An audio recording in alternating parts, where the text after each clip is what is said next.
boleh dong sedikit background dan kenapa nih kira-kira tim research ini kan tahun ini masih bullish nih di sektor banking, Ya, betul.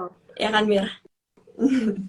Boleh Mir Oke, sedikit? jadi Iya. mungkin seperti yang tadi Tere bilang, biasanya tuh orang kalau baru main masuk ke pasar saham gitu ya, yang biasa dibeli tuh big banks gitu ya, kayak BCA, BRI, BMRI Mm-mm. gitu. Yang sebenarnya menurut kita emang itu wajar banget soalnya uh, menurut kita bank itu kan cabangnya di mana yang biasa kita lihat sehari-hari gitu. Jadi yang paling familiar sama kita gitu. Ini juga sama kayak kalau kita melihat saham misalnya Unilever gitu. Mungkin kan mereka jadi sorotan juga karena investor tuh juga familiar gitu sama brand itu menurut kita. Jadi Mm-mm. ya Mm-mm. those are one of the reasons kenapa bank besar itu masih tetap dilihatin. Dan kalau misalkan mau lihat dari sisi lain juga, sebenarnya kan bank itu sebagai roda ya, roda untuk perputaran ekonomi. Jadi kalau butuh dana, Mm-mm. butuh apa-apa, bisa mengajukannya lewat bank. Selain itu kan bank itu juga jadi tempat buat Mm-mm. nabung buat orang-orang gitu. Jadi selain untuk mencari dana, bank sendiri juga sebenarnya bisa menghimpun dana dari mereka kan. Dan himpunan itu diputarin kembali sama mereka jadi loans gitu. Jadi sebenarnya itu yang membantu ekonomi kita juga Mm-mm. gitu. Kalau misalkan bank berhenti memberikan loan, mungkin ekonomi kita juga akan melambat gitu ya, karena orang-orang jadi nggak punya dana untuk melakukan bisnisnya misalnya gitu. Jadi menurutku bank masih cukup penting sih di tahun Mm-mm. ini. Karena kan di tahun ini kita juga ngeliatnya ekonomi masih akan tetap berjalan dengan bagus gitu ya.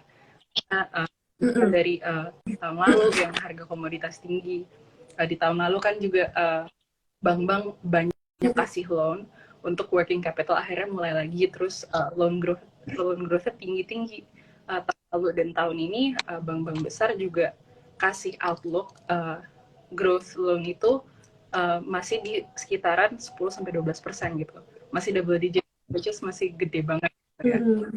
Oh, Iya, jadi tinggi banget tuh ya. ini Mm-mm. ngebantu untuk ekonomi juga sih sebenarnya gitu. Oh, setuju banget sih Mir. Tadi kan lu bilang ini banks itu jadi roda ekonomi ya. Ibaratnya kayak backbone ekonomi nih.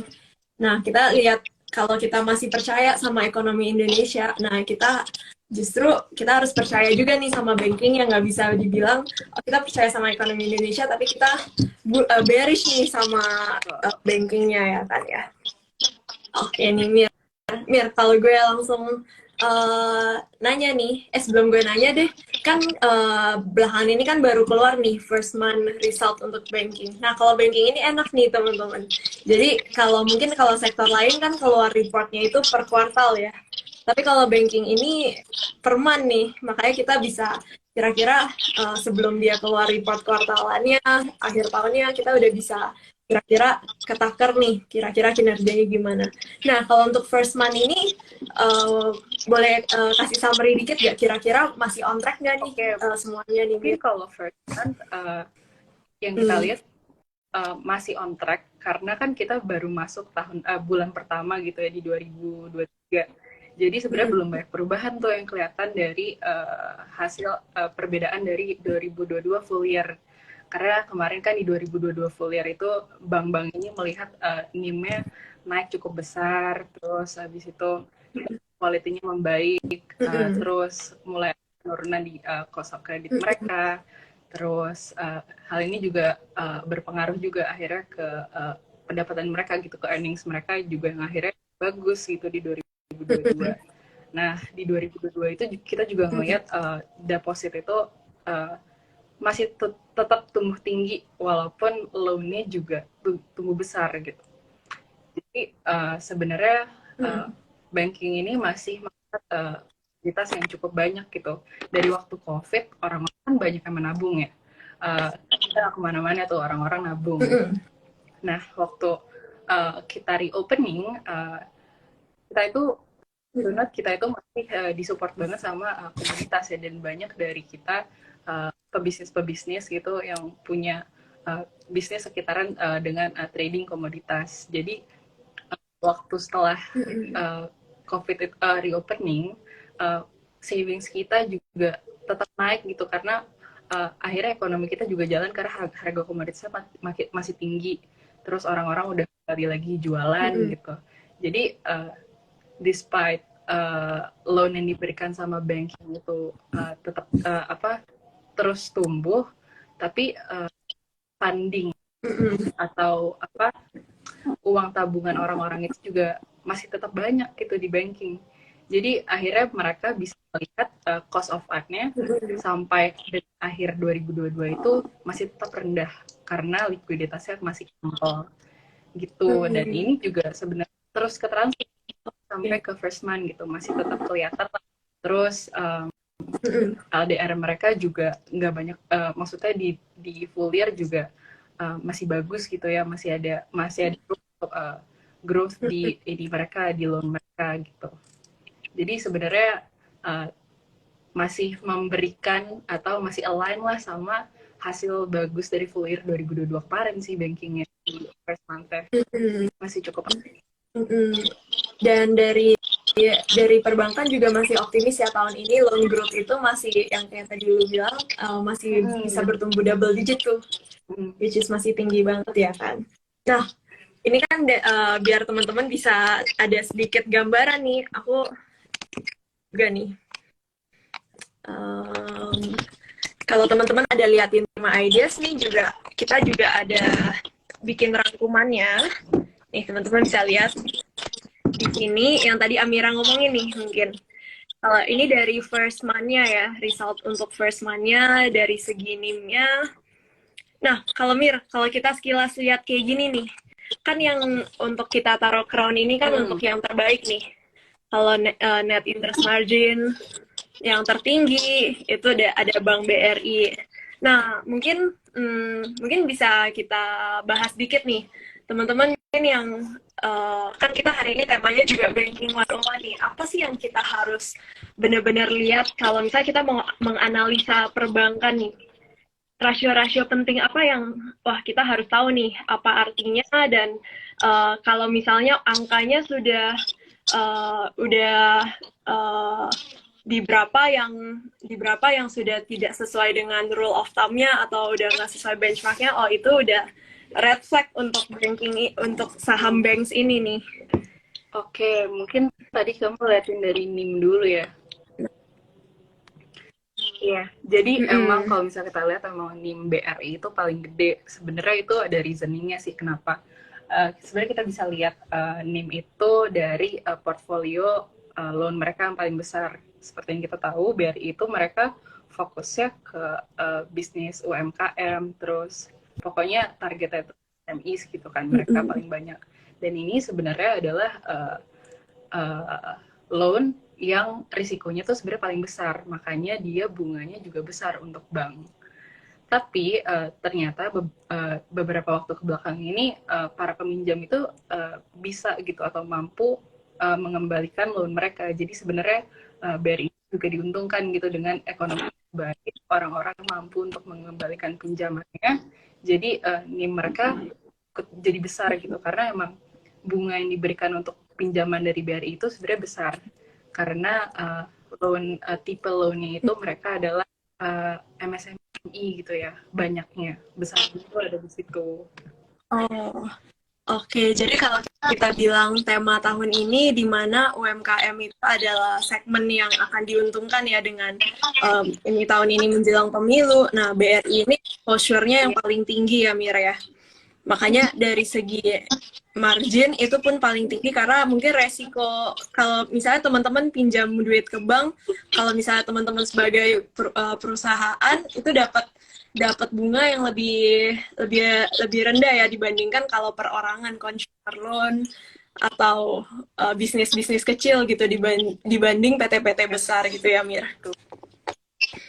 Oke, kalau tadi berarti mungkin pertanyaan gue gini nih, kalau misalnya teman-teman di sini nih dilemparkan dengan satu bank untuk analisis nih, satu bank apa aja. Nah, kita teman-teman mau tahu nih, ada 5 indikator yang paling penting deh yang harus harus kita tahu nih untuk kita analisis banking ini apa aja nih tadi. Mungkin ya kalau untuk dari bank, mungkin yang paling penting bisa lihat itu PBV, possible value-nya, kayak valuasi harganya. Ini comparing sama other banks tuh sebenarnya di berapa sih, kayak siapa yang lebih mahal gitu. Terus bisa lihat dari ROI-nya juga. Terus abis itu kita bisa juga perhatiin dari NPL mereka, asset quality mereka tuh kayak apa. Terus abis itu bisa lihat dari LDR juga. Maksudnya kayak kedepannya biasanya LDR itu mengkejar seberapa banyak atau seberapa besar loan yang diberikan terhadap total deposit mereka gitu.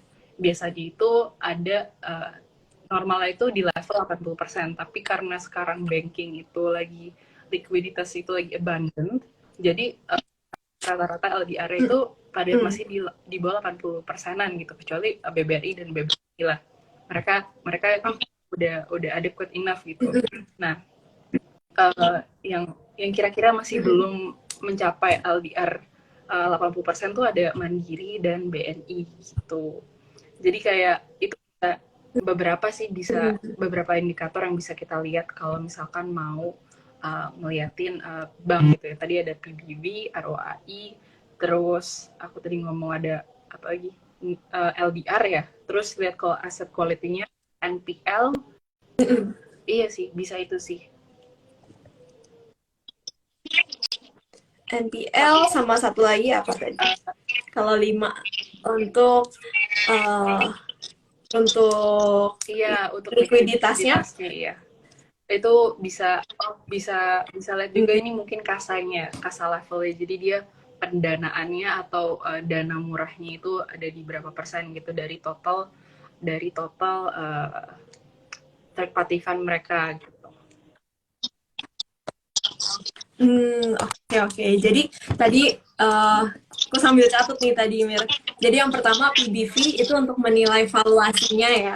Terus yang kedua loan to deposit ratio itu untuk menilai seberapa besar, seberapa efisien dia meminjamkan, menyalurkan kredit ya dari deposito yang dia terima nih, dari dana pihak ketiga yang dia punya nih.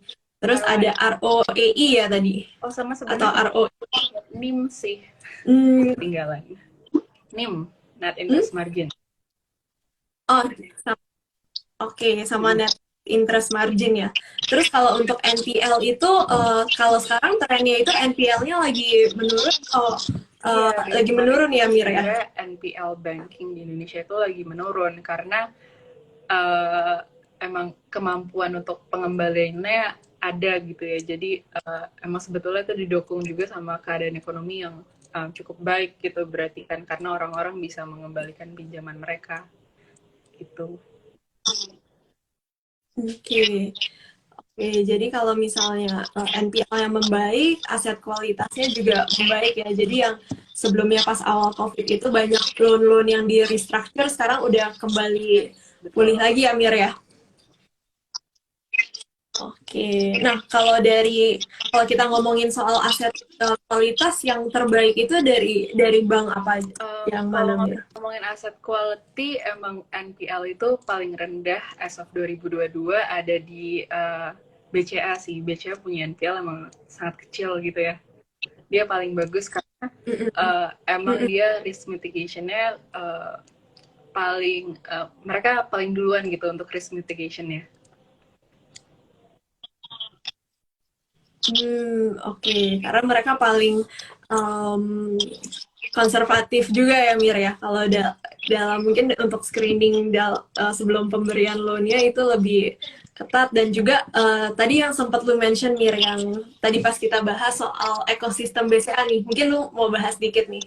Kalau kita lihat banks, kita juga penting ya lihat dari ekosistemnya. Jangan sampai sebenarnya kita itu duit kita di store di bank lain, tapi kita pinjamnya sama bank yang mana nih, tapi nggak dengan BCA ya, Mir. Nah, itu gimana tuh? Mungkin itu masuk ke dalam seberapa konservatif Bank BCA sih. Emang Bank BCA kan kalau compare sama yang lain itu emang paling konservatif ya, Ter.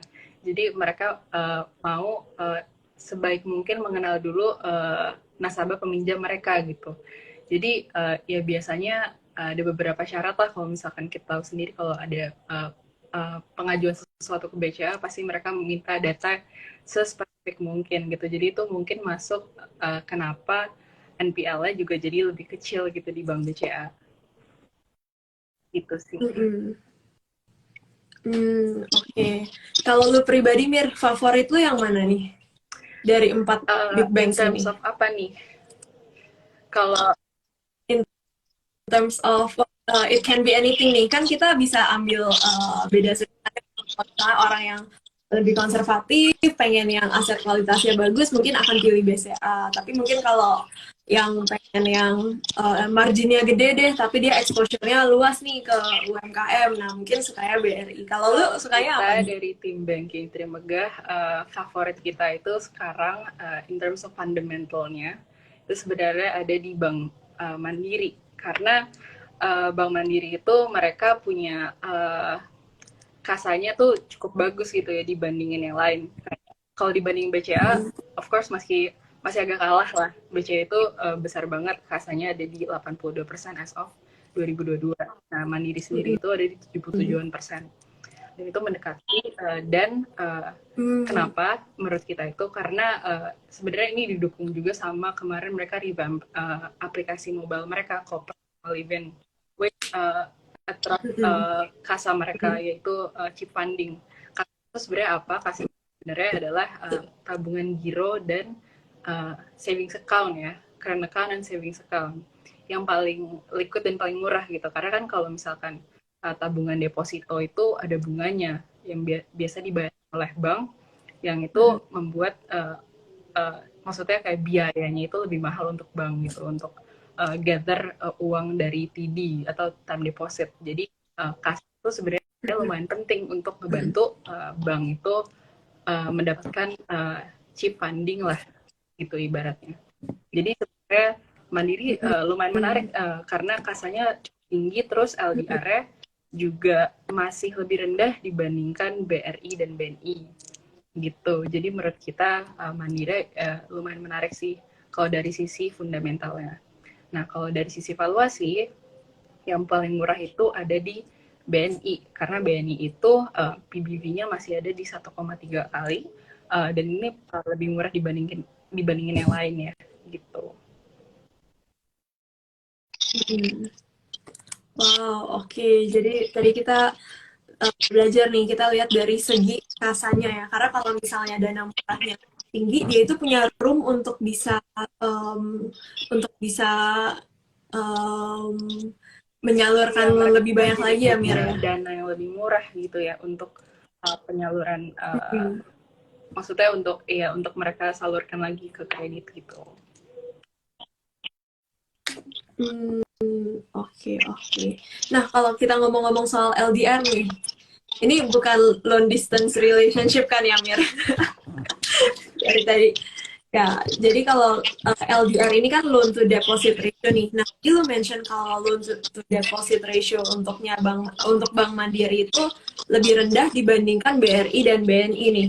Nah, sebenarnya benchmark untuk loan to deposit ratio apakah semakin tinggi, bukannya semakin tinggi semakin bagus ya, Mir? Karena yang bisa itu menandakan kalau loan-nya itu lebih efisien nih untuk dari deposito yang diterima. Iya, certain extent emang lebih baik gitu. Misalkan nggak lebih dari 100% atau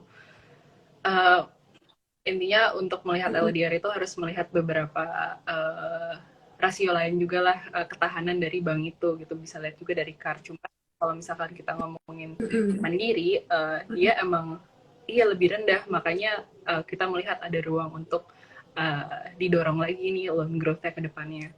Dan mereka juga berencana sebenarnya kemarin waktu full year 2020 result, mereka kasih guidance, maksudnya guidance di 2023 itu kayak apa.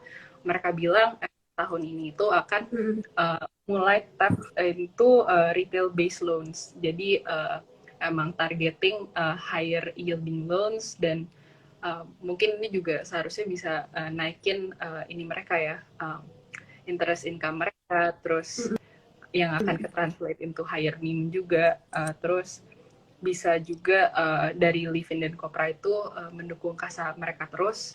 Jadi sustain lah, maksudnya growth-nya tuh sesuai lah sama rencana mereka gitu ke depannya. Karena sebenarnya masih bisa tumbuh, kita lihat Mandiri ini masih bisa tumbuh lebih baik lagi this year gitu.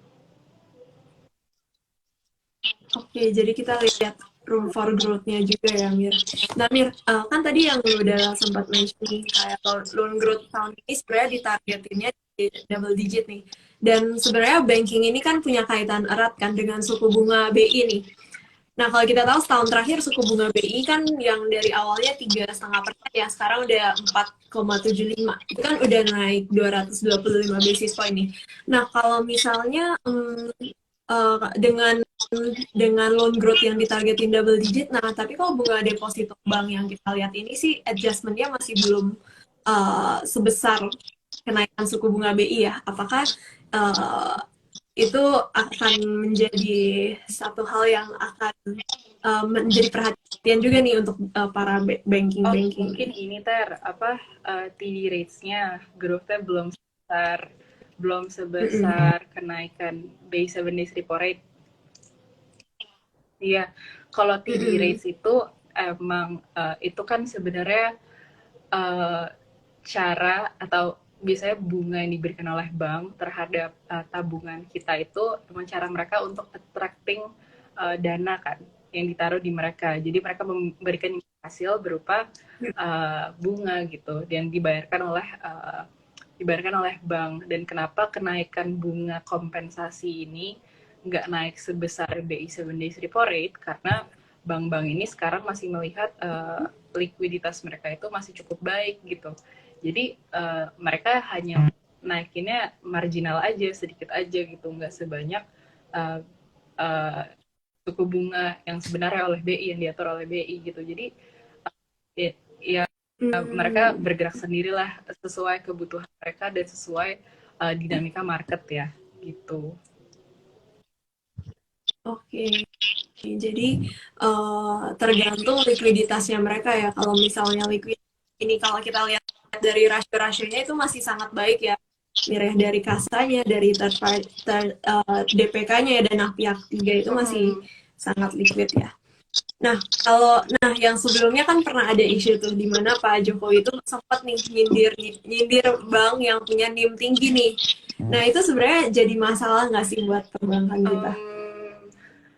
Jadi masalah atau enggaknya, tapi mungkin bukan diragukan ya, tapi bagaimana caranya pemerintah bisa setting atau mengatur NIM gitu, karena kan sebenarnya NIM itu adalah bagian dari bagian dari dinamika cara kerjanya bank itu sendiri. Dan kemarin sebenarnya Bank Indonesia itu bank-bank yang ada di Indonesia itu NIM-nya tinggi karena kebetulan suku bunga kita lagi rendah. Jadi pendapatan mereka dari pinjaman, dari loan yang diberikan itu bunganya tetap sama, tapi kemarin kan BI rate kita ada di 3,5 gitu. Jadi cost of fund mereka tuh sebenarnya sangat rendah, dan itu yang bikin NIM itu jadi tinggi. Jadi mungkin ini juga sebenarnya sementara aja gitu. Kedepannya kan kita melihat juga BI 7 days kan sekarang udah ada di 5,75% ya, dari tadinya 3,5. Jadi kan seharusnya kedepannya akan ada penyesuaian untuk interest expense dari bank-bank ini gitu. Jadi seharusnya NIM-nya akan trending turun ke bawah ke depan gitu. Jadi kemarin itu kayak saat-saat spesial lah, karena kedepannya pasti normalisasi lagi, nggak akan setinggi sekarang. Jadi emang waktu itu momentum economic growth-nya itu emang pas di saat suku bunga rendah ya. Banget, gitu. Jadi harusnya kedepannya kita melihat NIM-nya udah normalisasi sih, nggak akan setinggi sekarang lagi. Oke, jadi itu sebenarnya nggak jadi masalah ya. Mm-mm. Nah, Amir, kalau kita ngomong nih, kalau banking ini kan kita ada klasifikasinya juga ya. Dan di tahun 2021 itu kan sebelumnya mungkin teman-teman dengarnya itu bank buku satu, buku 2, buku 3, buku 4. Nah, tapi sekarang klasifikasinya udah beda lagi nih, ada klasifikasi baru, yaitu KBMI ya. Nah, Mir, kalau dari klasifikasi ini sendiri, sebenarnya ada pengaruh apa sih ke efeknya ke apa sih dampaknya? Kalau misalnya yang sebelumnya banknya ini bank buku 4 nih, terus ke downgrade nih ibaratnya. Nah, itu sebenarnya ada dampak Oke, apa sih? sebenarnya kan KBMI itu mengatur jumlah modal inti mereka ya. Jadi semakin Mm-mm. uh, semakin besar atau semakin kecil mereka masuk ke klasifikasinya kan. Kalau KBMI 4 itu lebih dari 70 triliun ini, the four biggest banks gitu. Mereka mempunyai kewenangan Mm-mm. untuk menghimpun dana yang lebih besar dibandingkan KBMI lainnya. Which means mereka juga boleh memberikan loan dengan jumlah yang lebih besar. Karena ini dihitungnya itu nanti lewat capital adequacy ratio-nya gitu. Jadi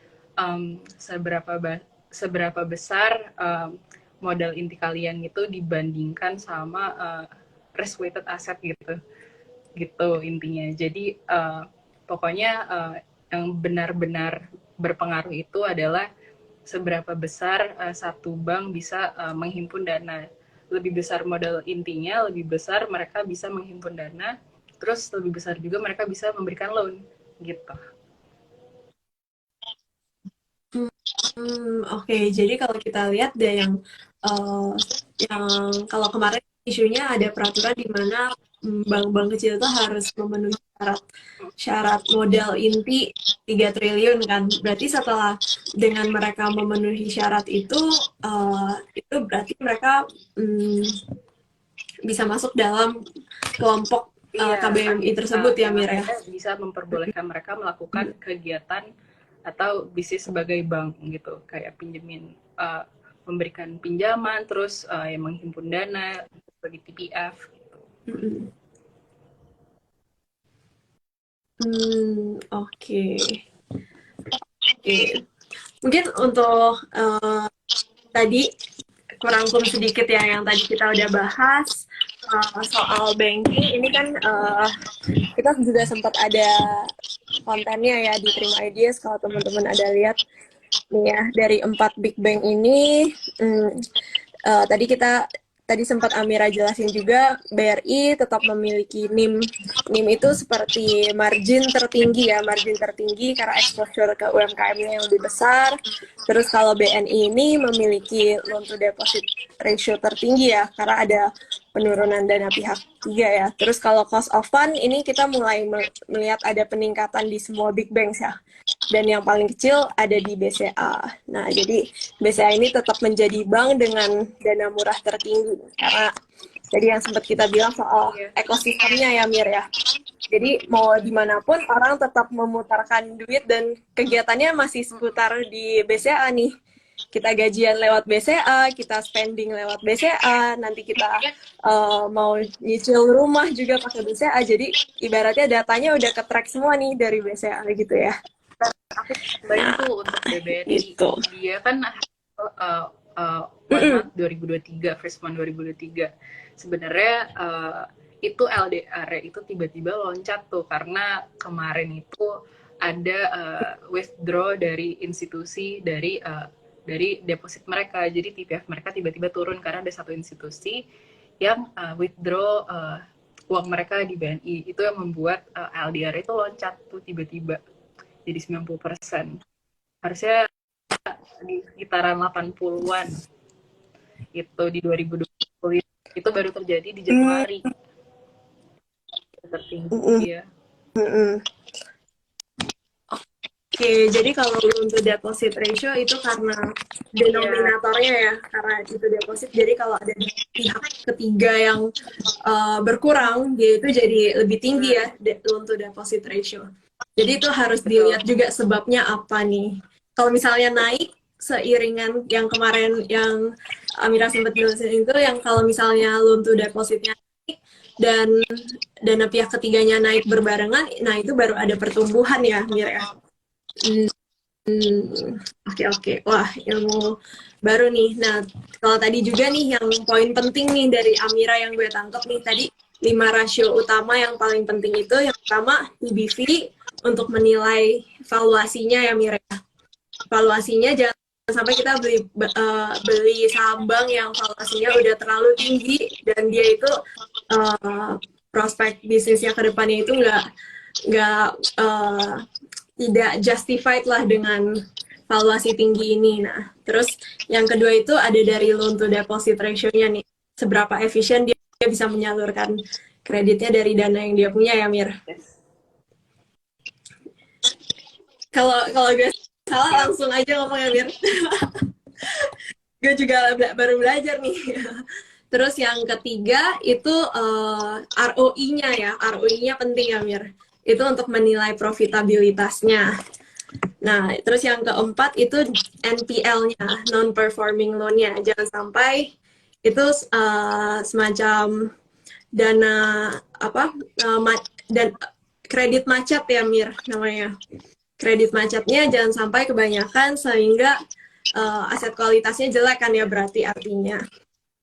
Dan yang terakhir itu ada di NIM, net interest margin.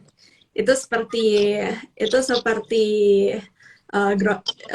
profit margin untuk bisnis-bisnis lainnya, tapi karena ini sektor banking namanya spesial ya, net interest margin. Nah, 5 poin penting ini nih. Jadi kalau misalnya kita mau menganalisis sebelum membeli saham bank untuk investasi, kita harus lihat 5 poin penting ini dulu ya. Pertimbangkanlah selain EV dan ROI ya untuk valuasinya. Yang lain-lain ini masih dipertimbangkan. Oh. Oke deh, thank you, Mir. Mungkin rasionya. Iya, terus sebenarnya masih banyak banget, tapi mungkin biar nggak pusing, nanti kita ada lagi ya Banking 102 ya, untuk bahas lebih detailnya lagi ya, Mir. Sekarang yang ringan-ringan dulu nih, biar kita refresh dulu apa yang penting yang kita bisa perhatiin nih. Nah, Mir, mungkin terakhir mungkin ada nggak closing statement dari lu nih sebelum kita akhiri? Closing statement dari aku mungkin ya balik lagi, kalau misalkan mau stock pick atau apa, tetap pelajari dulu, yakini dulu fundamentalnya, baru masuklah ke saham tersebut gitu. Jangan sampai masuk saham tersebut tapi nggak tahu apa-apa tentang company itu gitu. Sebaiknya udah mengerti dulu sama fundamentalsnya gitu. Oke. Jadi tetap ya fundamental is key. Iya, fundamental is key. Jadi walaupun ada saham yang kita mau tradingin, at least kita ada pegangan fundamentalnya nih.